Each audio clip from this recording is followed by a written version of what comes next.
बिस्मिल्लाहिर्रहमानिर्रहीम, अस्सलाम वालेकुम। बहुत बड़ी डेवलपमेंट होने वाली है। आपने कभी सोचा था कि एक टाइम ऐसा आएगा कि अमेरिका इजराइल के अंदर जीन चेंज ऑपरेशन करेगा? जी हाँ, वो टाइम आ गया है, लेकिन इस दफा अच्छे के लिए हो रहा है।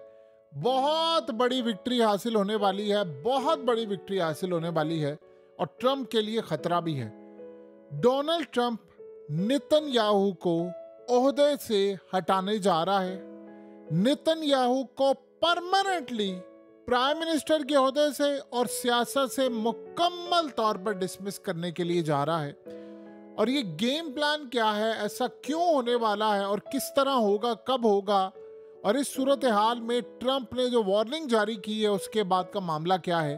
क्योंकि ट्रंप बंद करने वाला है गजा जंग और नेतन्याहू मान नहीं रहा, और अब फैसला हो गया है कि ट्रंप रिमूव करेगा नेतन्याहू को।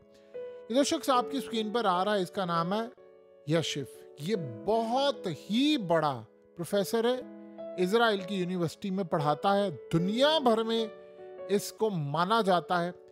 उसने कहा है कि ट्रंप की राह में इस वक्त नेतन्याहू बहुत बड़ी रुकावट है, उसको वो रिमूव करने के लिए जा रहा है क्योंकि ट्रंप अनप्रिडिक्टेबल है।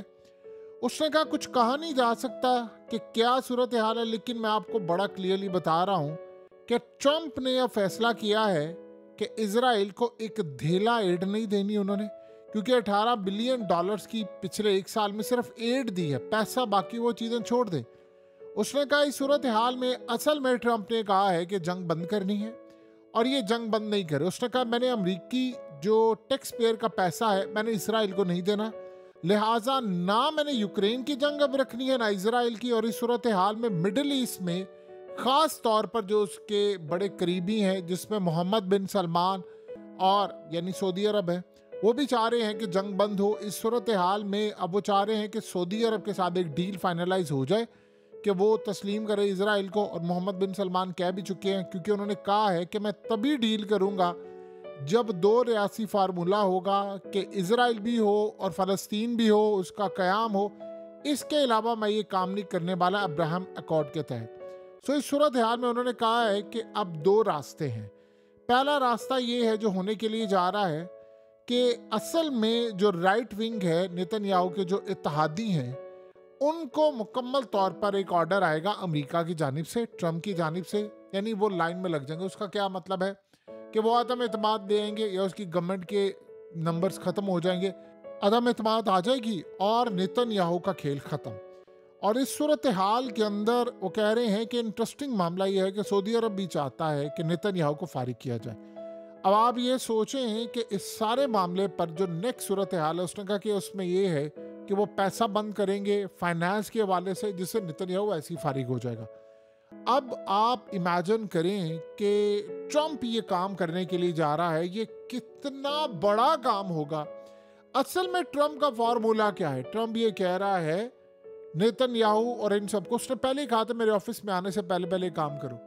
असल में इस दफा ट्रंप शिकस्त देकर आ रहा है अमेरिकी एस्टैब्लिशमेंट, फौज को और एजेंसियों को, तो उसके पास बड़ी ताकत है। वो ये कह रहा है कि मिडिल ईस्ट में जंग बंद करें। मिडिल ईस्ट की जो कंट्रीज है वो ट्रंप के बड़े करीबी हैं, जैसे मोहम्मद बिन सलमान, वो ट्रंप के बड़े करीबी है। वो कह रहे हैं यार ये जंग बंद करें।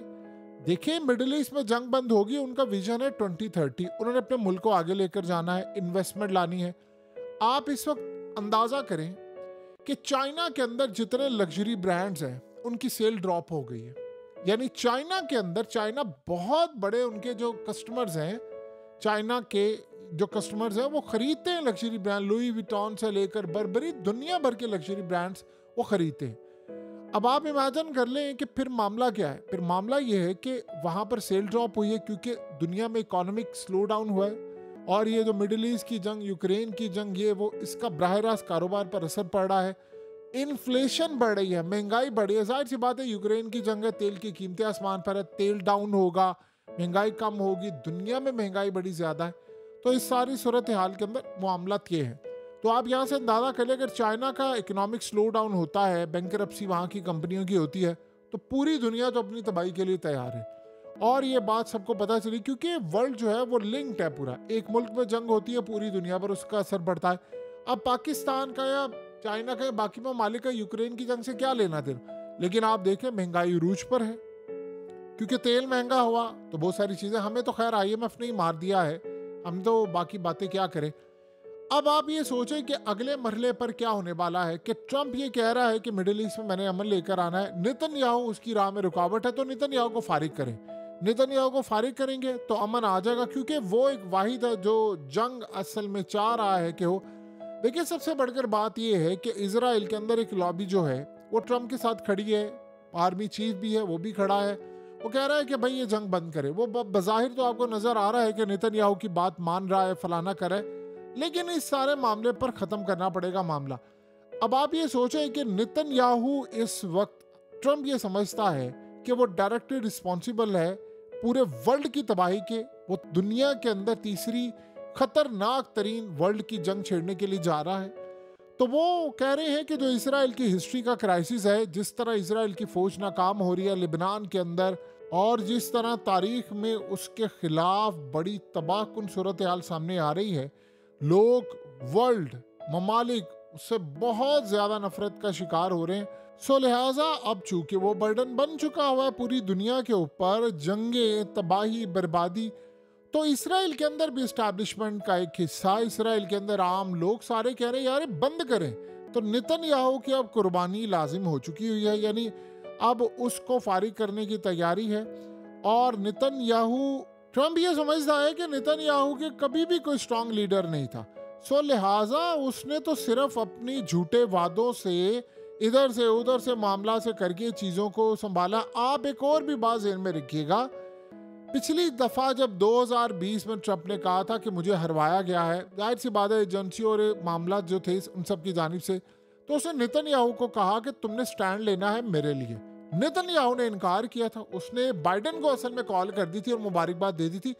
ट्रंप इस बात को कभी नहीं भूला कि जब जरूरत थी तो ये बंदा उस वक्त मेरे साथ खड़ा होने की बजाय उसने बाइडेन को कॉल करके मुबारकबाद दे दी। जब जाहिर सी बात है इसराइल ने मुबारकबाद दे दी, मिडिल ईस्ट से आ गई, चाइना ने दे दी, तो फिर ट्रंप फारिग हो गया। सो लिहाजा इस सारी सूरत हाल के अंदर ट्रंप ने कहा है कि अब वो मैं बदला तो याद रखूंगा, अब फतेह का वक्त आ गया है।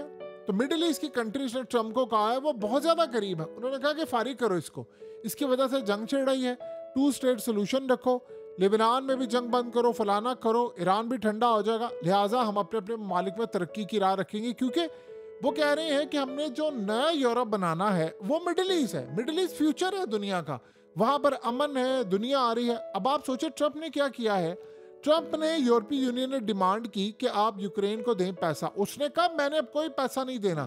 अब आप ये सोचें कि इस सूरत हाल में वो कह रहे हैं कि आप फंडिंग करें यूक्रेन को, ट्रंप ने उनको कह दिया है मैं किसी सूरत पैसा नहीं दूंगा, आपको बड़ा शौक है जंग करने का, हम हथियार भी नहीं देंगे, हम बहुत सारी चीजें नहीं देंगे, तो आप ये करें। हाँ, हम नहीं ये चाहते कि यूक्रेन बिल्कुल तबाह हो, मैं बातचीत करना चाहता हूँ, लेकिन आप अगर ये समझ रहे हैं कि जंग का सारा बोझ हम उठाएंगे, ये नहीं हो सकता। आपको शौक है, आप पैसा दे लें, मैंने अमरीकियों का पैसा जंगों पर बर्बाद नहीं करना, लिहाजा ये रेड लाइन मैंने ड्रॉ कर ली है, जो मेरी राह में आएगा वो फारिग होगा।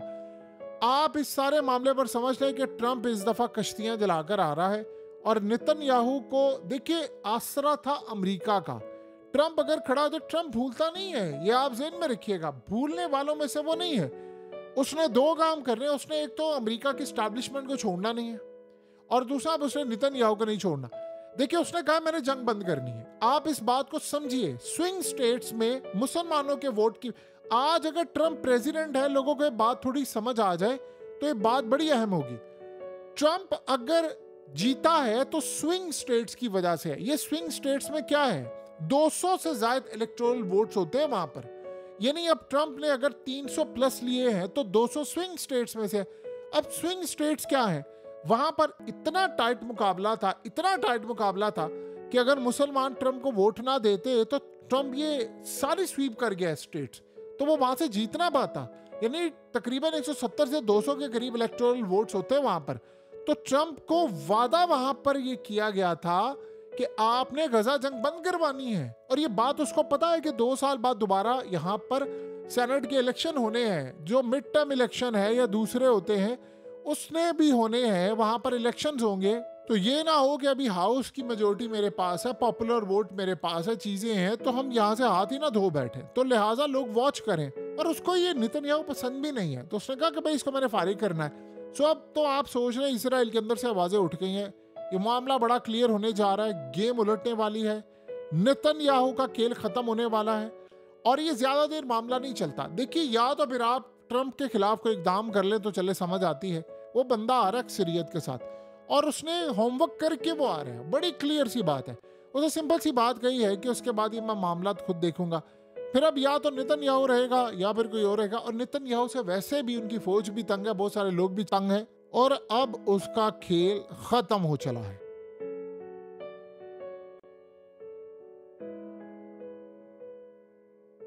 हकीकत टीवी को सब्सक्राइब करना मत भूलें, वीडियो को लाइक करें, शेयर करें और कमेंट सेक्शन में अपनी राय का इजहार जरूर करें।